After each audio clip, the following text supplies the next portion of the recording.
We noticed that some guy pulled up next to us and came to park next to us. So we're gonna go talk to this guy and see what the heck's going on.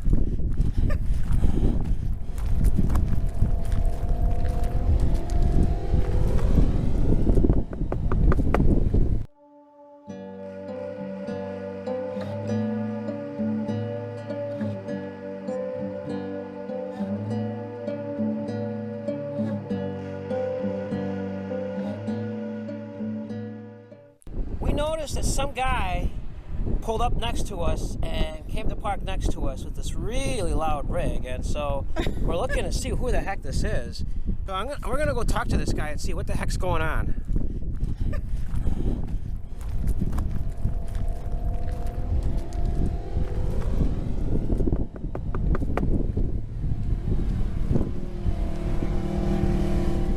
Oh, there he comes. Excuse me, sir, but you're parked too close to us. Hey, don't I know you? Don't I know you from someplace? Hi, Sal. Hi, Sharon. Come in. How you doing, buddy? Good. Good. So, this is home for Wow. JC Travel Stories. This is like a house.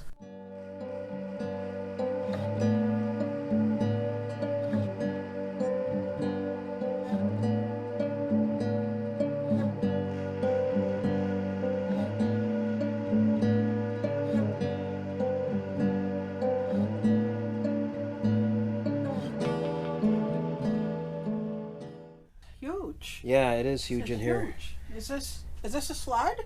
This is a slide. The slide goes from there all the way to the end of the room. Wow.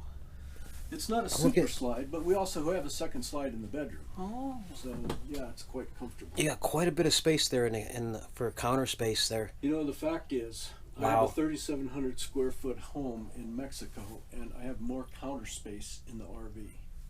Wow.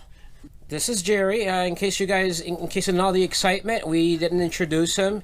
Jerry, how long have you guys been traveling in this class A, right? This is a Class A.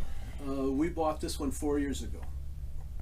And before that, we had an old 33-foot Southwind that we traveled in. And in 2001, 2, and 3, we traveled back and forth to Mexico. Mm-hmm. And we really liked it down there where we are. We're on Lake Chapala. It's an enclave for a lot of expats. Okay.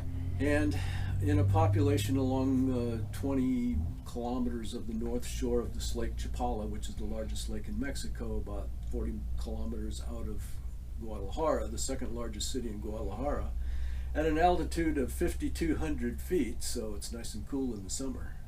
About 200,000 people, and maybe 15 to 20,000 are retirees from the U.S. or Canada, and a lot of Europeans too. So that's what we say, oh, this is a wonderful area, and the weather's world-class perfect. Right. And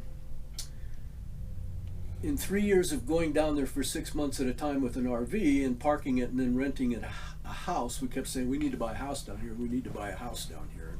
And in 2004, we bought a house. Mm. And I actually bought 2 houses, and I built a huge, big living room between to join the 2 houses. And that's my house. So, and a lot of my YouTube channel is about that, about What months do you spend in Mexico? March to August, half of September. We're in Mexico, Okay. and we're going back. Haven't bought a ticket yet. We fly back. We don't take the motorhome. Sometime first week of March. So you put this motorhome in storage somewhere? We do. We've stored it the last 2 years in Tucson. Okay. We pay, and the car and the motorcycle also stay here. Mm-hmm. As a legal permanent resident of Mexico, I am precluded from having a a U.S. plated car in Mexico, a vehicle. I would have to import it. And there's about a 15 to 25% import duty. So the RV doesn't go. We fly back and forth. How hot does it get there in the summer? We're at an altitude of 5,200 feet, so it doesn't get hot. It's like 75 in the daytime, might get up to 85. Oh. May is kind of warm and dusty before the summer rainy season starts. And when the rainy season starts, it's like that song from the play Camelot, that the morning fog must disappear by 9 a.m. And that really does happen. It rains at night and the tropical sun burns the clouds off by 10 a.m. So Okay. everything's clean, green, and beautiful in summertime. It's really our favorite time to be there. Wow. That's fascinating. I don't know if I've ever heard of, the kind of lifestyle that Jerry leads, where he goes to Mexico, part of the time, and then the other time, he lives in this motorhome. Well, there was a day when I faced, exactly what you guys, have told me you faced, and that is that you wanted to get out of the rat race Right. and find a lifestyle that gave you a little more freedom and more affordability, quite frankly. And I moved to Mexico partly because it wasn't the main reason. The main reason was I love Mexico and I love the Mexican people and the culture, and it's just it's interesting, and I think it keeps your mind alive Mm-hmm. to do something different. And if you have to go and learn a new culture and how things work, it's good for the brain. The thing that really made it a wise decision for us monetarily and financially is that the cost of our health care Oh. became prohibitively expensive unless I was working in the United States. And, well, if you get to know me a little better, you'll figure out that working is not one of my main goals in life. Mm-hmm. Now, you have a YouTube channel where you chronicle a lot of the things that you do, right? Well, when I'm in Mexico, and a lot of my subscribers are people who are thinking about retiring, wishing they could retire, wishing they had enough money to retire, and thinking about alternative lifestyles. And of course that fits into RVing, but it really piques their interest to move to Mexico, where my health care is $390 a year Wow. Wow. for government health insurance in Mexico, and that includes meds.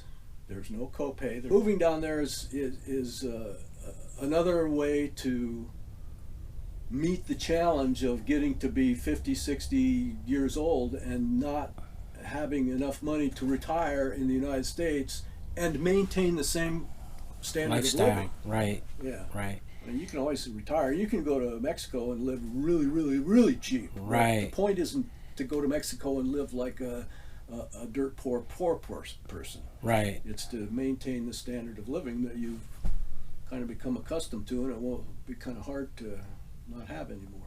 Right. What makes you not want to stay there? Is there any reason you don't want to stay there the whole year? From the ages of 65, 66, 67, 68, now we've got Medicare in the United States, and we coming up and spending 2, 3, 4 months in the RV and loving it. Right. Well, then, and so that's why we're not staying in Mexico now, all year round. It's not because of Mexico. It's because we have Medicare and a supplement in the United States. I see. Okay. That's the reason. So you have the best of both worlds in a sense. I believe we do, and so fortunate to be having the best of both worlds. Yeah. The best of both worlds. Yeah. Yeah. So you guys got half of the best of both worlds. All you need to do is, come to Mexico once. Well, might be something to look into, eventually. Thank you for letting us into your RV and interviewing you. This is quite a different take on this kind of lifestyle. Yeah. So- We have these twice a year emotions about sitting at home anticipating going to the motorhome. Mm-hmm. And for the month of August, I'm sitting there on Amazon, and it's like Christmas when we get here because I'm ordering all this stuff that's going to come meet me at the RV. Oh. And the lifestyle and the people like you guys that we meet out here and that kind of thing. And then this time of year now, February, and we're looking at buying a plane ticket to go home in March. We're not nearly as excited about going back to paradise as we are about coming out here to the dry, dusty, terrible desert. Yeah. All right, Jerry. Well, thank you so much. Thank you for inviting us into your humble home here, and we'll see you out on the road.